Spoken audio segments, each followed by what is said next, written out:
तो hello everyone, आज हम लोग क्लास 10 का चैप्टर 1 पढ़ेंगे। French revolution rise of nationalism in Europe. So welcome everyone, आपका रुद्र क्लासेस में स्वागत है। और ये फर्स्ट पार्ट है चैप्टर 1 का, और ऐसे ही अभी मेनली 3 से 4 पार्ट्स और होंगे जिसमें हम लोग पूरी तरह से rise of nationalism in Europe पढ़ेंगे। इस चैप्टर में मेनली हम लोग सबसे पहले इंट्रोडक्शन देख लेते हैं। इसमें हम लोग क्या पढ़ेंगे, तो इंट्रोडक्शन में हम लोग फ्रेंच रेवोल्यूशन के बारे में पढ़ेंगे, नेशन के आइडिया से रिलेटेड बातें करेंगे, फ्रांस में नेशनलिज्म के बारे में थोड़ी बहुत पीछे की चीज़ों को भी समराइज करेंगे, और अभी आने वाले इस चैप्टर में क्या क्या नई घटनाएं घटी उनके बारे में भी थोड़ा बहुत जानेंगे। नेपोलियन बोनापार्ट के बारे में जानेंगे, whether it is a hero और whether it is a villain, जिसके बारे में क्लास 9 में मैंने बात की थी। क्लास 9 के पहले चैप्टर में नेपोलियन बोनापार्ट के बारे में थोड़ी बहुत थी। इस चैप्टर में हम लोग नेपोलियन बोनापार्ट के बारे में अच्छे से ब्रीफली समझेंगे। उसके बाद नेपोलियनिक कोड क्या था, making of nationalism in Europe में कैसे नेशनलिज्म बना। सो आइए शुरू करते हैं चैप्टर को। सबसे पहले 19th सेंचुरी में 18th सेंचुरी 19th सेंचुरी की बात हो रही है, 1800 से 1900 के बीच की बात हो रही है। तो उस टाइम नेशनलिज्म जो था वो पूरा फोर्स में था, और इससे क्या बना, जो आज का स्टेट है, जो आज आप देखते हो हर एक जगह पे अलग अलग नेशन स्टेट है, वो बन के निकल गए हैं। तो यही नेशनलिज्म, इस नेशनलिज्म के कारण आज आपको वो फ्रीडम, वो आज़ादी मिल रही है। और इसका मेन जो बेस है, जैसे बोलते हैं ना घर का नींव, सेम वो कंडीशन यहाँ से स्टार्ट है। इसके वजह से क्या हुआ कि मल्टीनेशनल डायनेस्टिक एम्पायर जो था वो हट गया। मल्टीनेशनल डायनेस्टिक एम्पायर क्या है, देखिए एक्चुअली नेशनलिज्म की बात हो रही है तो ऑब्वियसली मोनार्ची सिस्टम को हटाकर हम लोग डेमोक्रेसी लाए। तो क्या फ्रांस या यूरोप में नेशनलिज्म, या यूं कहें कि जो डेमोक्रेसी आने से पहले नेशन स्टेट थे? तो ऐसा नहीं है, बिल्कुल नहीं, कोई भी नेशन स्टेट नहीं थे। वहां पे थे मल्टीनेशनल डायनेस्टिक एम्पायर। कहने का मतलब कि छोटे छोटे राज्य देश कहलाते, और उनके एक राजा होते थे, वो एक साम्राज्य होता था। Before the nation state the concept of modern state was already there in Europe. Nation state, modern state और नेशन स्टेट के कॉन्सेप्ट से पहले वहां पे मॉडर्न स्टेट का कॉन्सेप्ट था। मॉडर्न स्टेट का कॉन्सेप्ट जो था वो थोड़ा डिफरेंट टाइप का था। इसमें इस चीजों के बारे में हम लोग आगे कंटेक्स्ट जब चैप्टर्स चलेंगे तो उसके बारे में भी समझेंगे कि मॉडर्न स्टेट, नेशन स्टेट क्या था, क्यों था।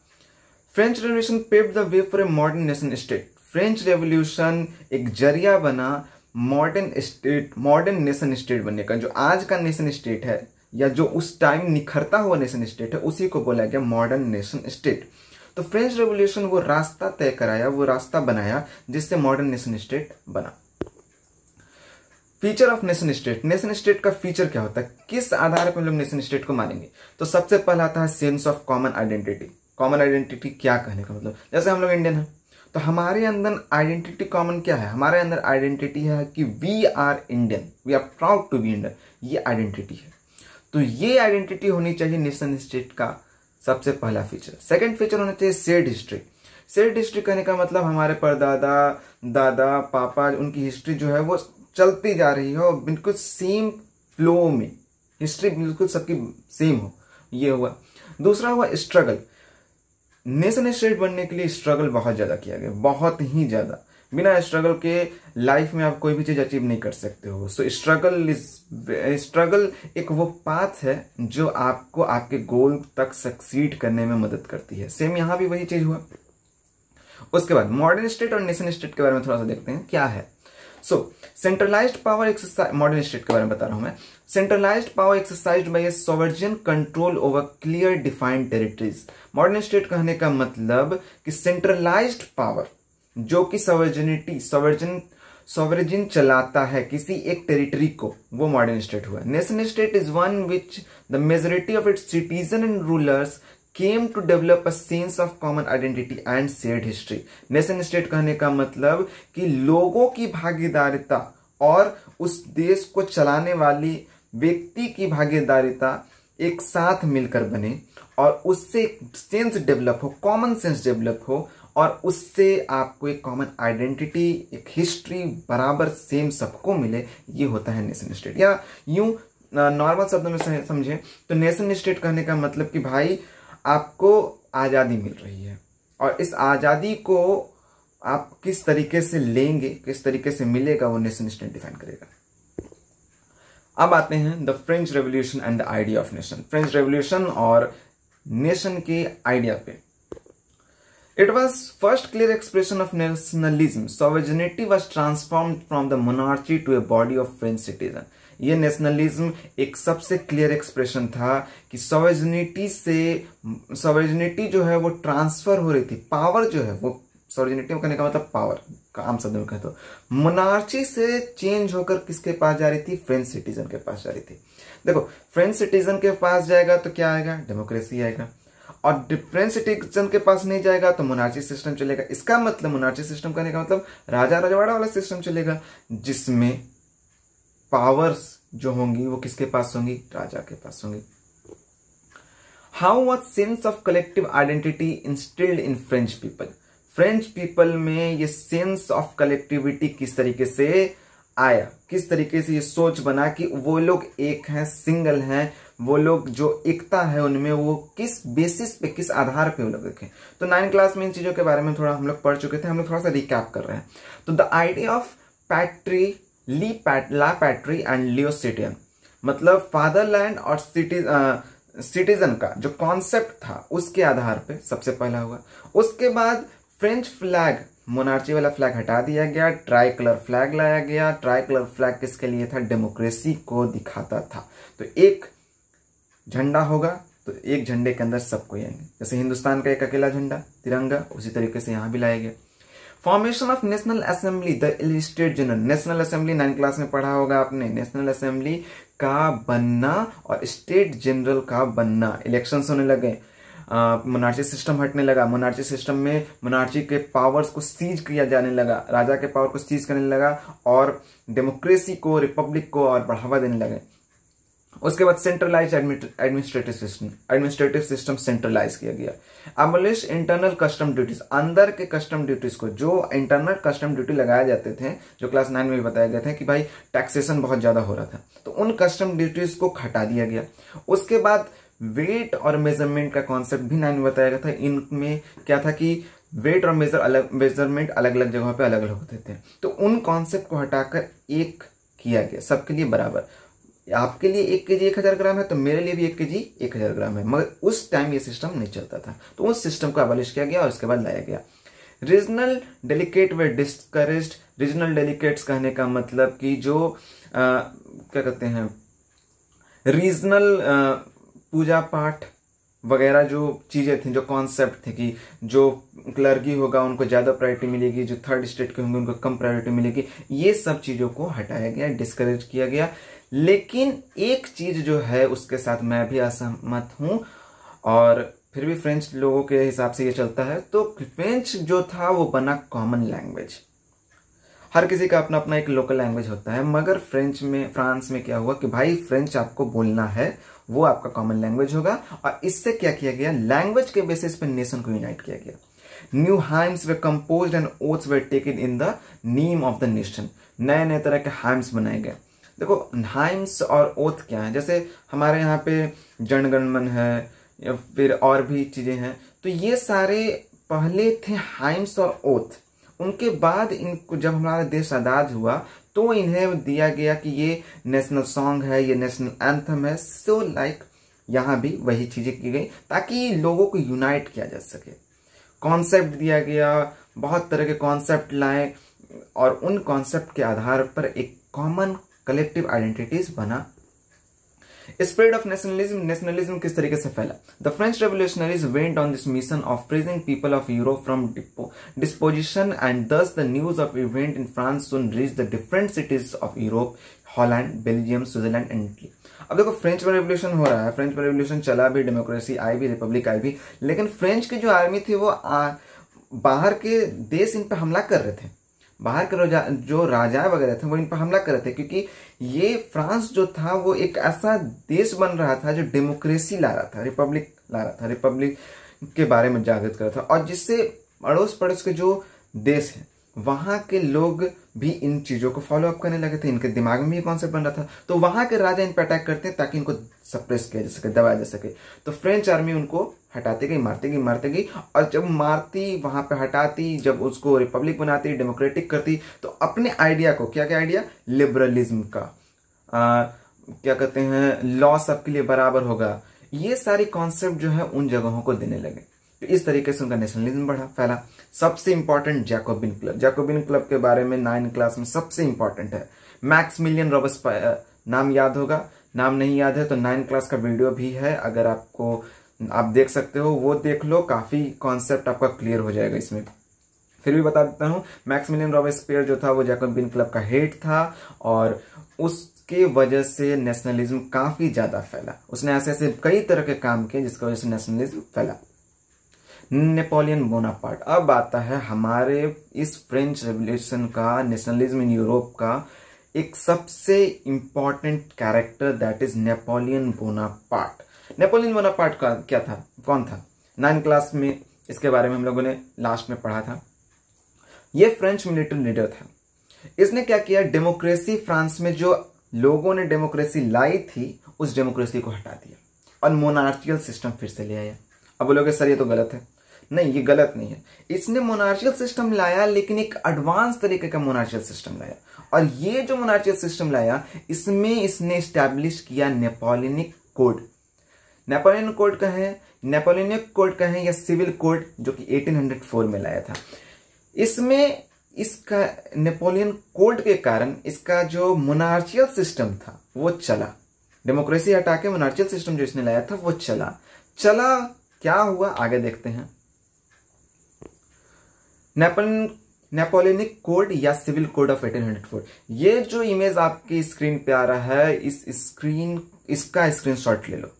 ये नेपोलियनिक कोड को या सिविल कोड ऑफ 1804 को पूरी तरह से समझाता है, डिफाइन करता है, और ये इतना सिंपल है कि आप फिगर को देख के बहुत चीजें समझ सकते हो। सबसे पहला नेपोलियनिक कोड था क्या? Common national currency. Common national currency, सबके लिए करेंसी जो होगा बिल्कुल बराबर होगा, किसी के लिए अलग नहीं होगा। दूसरा, equality before law and no privilege by birth. पहला ये होना चाहिए था, सॉरी बाय मिस्टेक बोल दिया। सबसे पहला है इक्वालिटी बिफोर लॉ, लॉ के आधार पे सभी को बिल्कुल बराबर का अधिकार, और साथ ही साथ ये अधिकार आपको जन्म से मिले। मतलब क्या कहते हैं, कोई ऐसा नहीं कि कोई कलर्जी है, कोई हाई है, कोई रिच पर्सन है, उनके आधार पे नहीं कि भाई वो रिच है तो उसको ज्यादा मिलेगा, वो लो बैकग्राउंड फैमिली का तो उनको कम मिलेगा। नहीं, इक्वालिटी सबके लिए बराबर। नेशनल करेंसी बराबर किया गया। सिक्योर्ड राइट टू प्रॉपर्टी, जमीन लेने का अधिकार दिया गया। पहले उस टाइम क्या था कि जो लैंडलॉर्ड्स है उनके पास जमीन होती थी, हर किसी के पास जमीन नहीं होती थी, थर्ड स्टेट के पेजेंट वगैरह के पास जमीन नहीं थी। इसने लाया कि कॉन्सेप्ट कि भाई जब आप इस जगह पे रह रहे हो तो आपका भी अधिकार बनता है इस जमीन के लिए, आप भी इस जमीन को रख सकते हो, आपका प्रॉपर्टी भी सिक्योर रहेगा। फेडरल सिस्टम को हटाया। फेडरल सिस्टम 9 क्लास में आपको बताया गया है, उसके बारे में मैं नहीं बताऊंगा। आप 9 क्लास के फेडरल सिस्टम को समझ लीजिए, वहां देखिए, पढ़िए, थोड़ा बहुत याद कीजिए फेडरल सिस्टम क्या था। लेकिन ये समझिए कि फेडरल सिस्टम को हटा दिया गया, पूरी तरह से हटा दिया गया। Guide restriction were removed. Guide restriction भी 9 क्लास में है। गाइड रिस्ट्रिक्शन कहने का मतलब कि जो कर लगते थे, जो टैक्सेशन लगते थे, उन सिस्टम को भी, इनर टैक्सेशन, अंदर के टैक्सेशन की बात की जा रही है, हटा दिया गया। उन चीजों को कम किया गया, बंद कर दिया गया। Standardized weight and measurement, weight और मेजरमेंट सिस्टम लाया गया। वेट और मेजरमेंट सबके लिए बिल्कुल बराबर किया गया। Reaction of the local people. Local people का अब रिएक्शन क्या भाई? नेपोलियन कोड लाया, जो ये फरमान लाया, अब इसमें लोगों का रिएक्शन क्या हुआ? तो लोगों का रिएक्शन जो था वो बहुत अच्छा रहा। शुरुआत में काफी अच्छा रहा। Initially country like Holland, Switzerland etcetera welcome French army as harbinger of liberty. जब शुरू नेपोलियन कोड आया तो लोग वाहवाही करने लगे। जब आर्मीज आती किसी दूसरे देश में, जो इनके पड़ोसी देश है जो इन पर हमला करे, उनके देश में जाते ये अपना नेपोलियन कोड थोप देता, नेपोलियन बोनापार्ट वाला, कि ये नेपोलियनिक कोड के हिसाब से अब ये देश चलेगा। तो लोग शुरू में वाह बहुत अच्छा काम किया, बहुत अच्छा चिल्लाया, इसकी वाहवाही हुई। लेकिन इसका इंथुसियाज्म जो था वो बहुत ही जल्दी धीरे धीरे बदल गया। लोगों का नजरिया इसके लिए बदल गया। क्यों बदला? क्योंकि इसके वजह से टैक्सेशन बढ़ने लग गए। कौन से टैक्सेशन? अभी तो मैं बोल रहा था कि भाई टैक्सेशन कब किए गए, लेकिन मैं उन टैक्सेशन की बात कर रहा था जो इनर टैक्सेशन है। अगर अंदर का टैक्सेशन कम कर दिया गया है तो ऑब्वियसली बाहर का टैक्सेशन बढ़ा दिए जाएंगे, बाहर के टैक्स को बढ़ा दिया गया। Censorship, forced conscription into French army, जबरदस्ती लोगों को आर्मीज में भर्ती किया गया। क्यों भर्ती किया गया? देखो, नेपोलियन बोनापार्ट जो था वो आर्मी का लीडर था और उसका दिमाग जो था वो ये चाहता था कि वो पूरे यूरोप में अपना मोनार्चियल सिस्टम चलाए, पूरे यूरोप को अपने अंडर करे। तो उसके लिए चाहिए आर्मी, तो वो आर्मी में लोगों को जबरदस्ती भेजने लगा। इसके वजह से all this seem outweighed the advantage of the good administrative system. इसके वजह से अच्छा खासा सिस्टम जो लोग मान रहे थे वो सिस्टम पूरी तरह से बेकार निकलते जा रहा था, होता जा रहा था। The making of nationalism in Europe, Europe में नेशनलिज्म कैसे बना? Mid 18th century there were no nation state in Europe. 18वीं शताब्दी के आस में कोई भी नेशन स्टेट नहीं थे। कोई भी नेशन स्टेट कहने का मतलब कि लोगों का अपना अपना एक अलग तरह का ऑटोक्रेट मोनार्चियल सिस्टम चल रहा है। कहीं के कोई राजा है, कहीं के कोई राजा है, ईस्टर्न में कोई है, सेंट्रल में कोई है।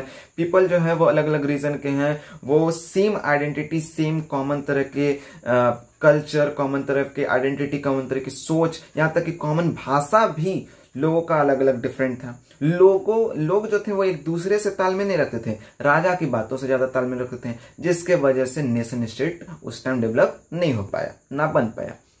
अब एक एग्जाम्पल है हैबसबर्ग का, एनसीईआरटी के टेक्स्ट बुक में दिया हुआ है। हैबसबर्ग का जो बहुत लंबा विस्तार में दिया हुआ है, एक्चुअली वो कुछ भी नहीं है। उसमें आपको समझाया गया है कि भाई ये क्या है, लोग मतलब कॉमन आइडेंटिटी लोगों को कैसे लाए, कैसे आया, लैंग्वेज के बेसिस पे लोग कैसे समझे, कैसे डेवलप हुए।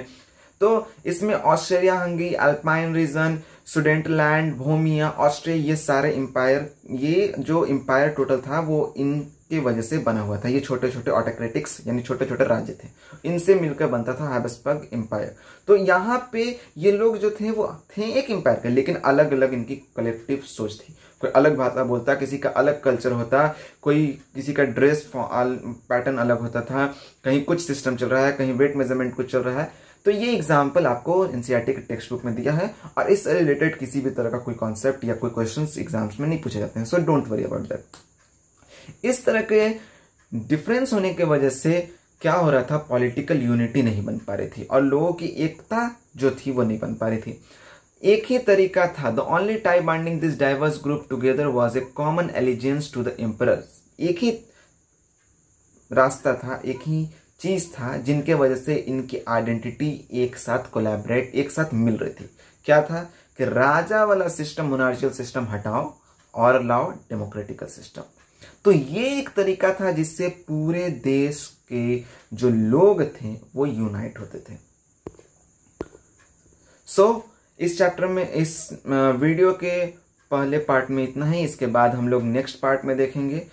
अगर आपने अभी तक सब्सक्राइब नहीं किया है चैनल को तो चैनल को सब्सक्राइब जरूर कीजिए और आप जल्दी ही क्लास 11th और 12th के भी केमिस्ट्री क्लासेस शुरू होंगे, जिसमें ऑर्गेनिक, फिजिकल और इनऑर्गेनिक के भी कोशिश करे जा रहे हैं कि ऑर्गेनिक, इनऑर्गेनिक और फिजिकल क्लासेस भी लिए जाए, लाइव क्लासेस भी चल सकते हैं।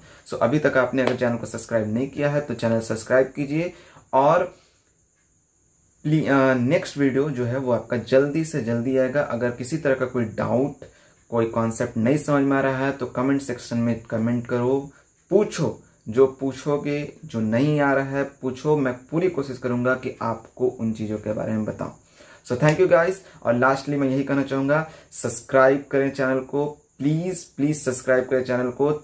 इस चैनल को मैं और डेवलप करना चाहता हूँ। ओवरऑल 10 के सारे चैप्टर्स, सारे सब्जेक्ट लाने की पूरी कोशिश कर रहा हूँ। आपका सपोर्ट चाहिए। Subscribe to my channel. Thank you.